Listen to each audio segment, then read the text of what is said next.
Question number 13.18 again ये diesel cycle का सवाल है, ध्यान से देखें इस सवाल को। The stroke and cylinder diameter of a CI engine are 250 mm and 150 mm। तो ये क्या दिया गया है, stroke 250 that means the stroke length और डायामीटर दिया गया 150 mm। ठीक है। If the clearance volume is 0.0004 metre cube, clearance volume VC हमें दिया गया या V2 बोल सकते हैं, and fuel injection takes place at constant pressure for 5% of stroke. जैसा कि हम और भी सवालों में देख चुके हैं कि V3 minus V2 is 5% of VS। Determine the efficiency of the engine assuming the engine is working on diesel cycle. ठीक है। अब देखिए हमें क्या क्या डेटा दिया गया।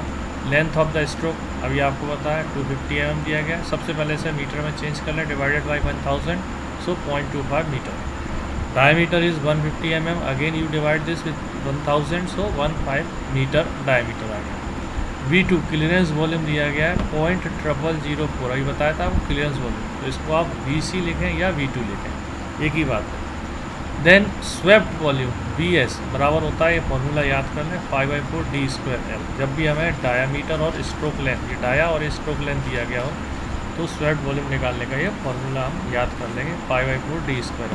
इसमें डायामीटर की वैल्यू रख देंगे 0.15 और L की जगह 0.25 से सॉल्व करेंगे और ये आ जाएगा 0.004418 metre.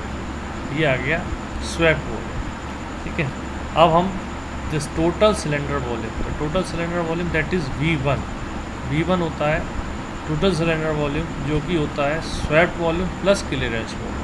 Total volume of the cylinder is the sum of swept volume and clearance volume, दोनों ही हमारे पास हैं। शॉर्ट वॉल्यूम आ गया 0.004418, 0.004418 ये लिख दिया हमने।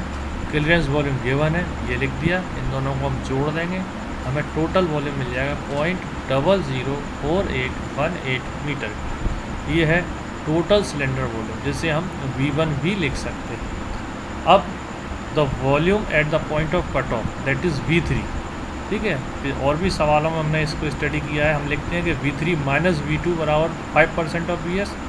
V2 को इधर ले आए बराबर के, तो V3 बराबर हो गया V2 plus 5% of stroke volume. V2 हमें दिया गया है 0.0004, हमने लिख दिया 5/100, और स्वेप्ट वॉल्यूम हम कैलकुलेट कर चुके हैं यहाँ पे 0.004418, ये लग दिया पॉइंट। इस तरह से हमें ये V3 की वैल्यू मिल जाएगी 0.000621 मीटर क्यूब, ये V3 मिल गया। अब कट ऑफ रेशो, ये सारी एक्सरसाइज हम कर रहे हैं कट ऑफ रेशो निकालने के लिए, तो कट ऑफ रेशो बराबर होता है V3/V2। V3 की वैल्यू ये आ गई 0.000621 हमने रख दिया, और V2 क्लियरेंस वॉल्यूम हमें दिया ही हुआ है 0.0004, इससे कट ऑफ रेशो की वैल्यू आ जाएगी 1.55। अब कंप्रेशन रेशो, तो कंप्रेशन रेशो बराबर होता है R=V1/V2, यानी कि total volume divided by swept volume. तो अब आप देखो कि इसमें टोटल वॉल्यूम भी हमने निकाला हुआ था, total cylinder volume that is swept volume और प्लस क्लियरेंस वॉल्यूम। तो इन दोनों वैल्यूज़ को 0.004418 और 0.0004 ये रख दिया हमने यहाँ, 0.0048 और ये 0.0004, ये आ गया total volume VS plus V2 divided by V2 that is clearance volume.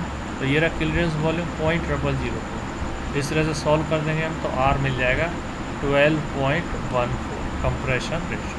हम इस डीजल साइकिल के फॉर्मूले में सारी वैल्यूज रख देंगे, 1 - 1 गामा R की पावर गामा -1, रो की पावर गामा -1/रो -1। रो की जगह हमने रख दिया, इसमें जो वैल्यूज़ दी गई आई थी हमारी 1.55, यस ये रही रो की वैल्यू, यहाँ रखा हमने 1.55। ठीक है। R हमारा आया था 12.04, ये हमने रख दिया 12.04, गामा हमें पता ही है 1.4। इसे सॉल्व कर देंगे तो एफिशिएंसी हमारी आ जाएगी 59.3%।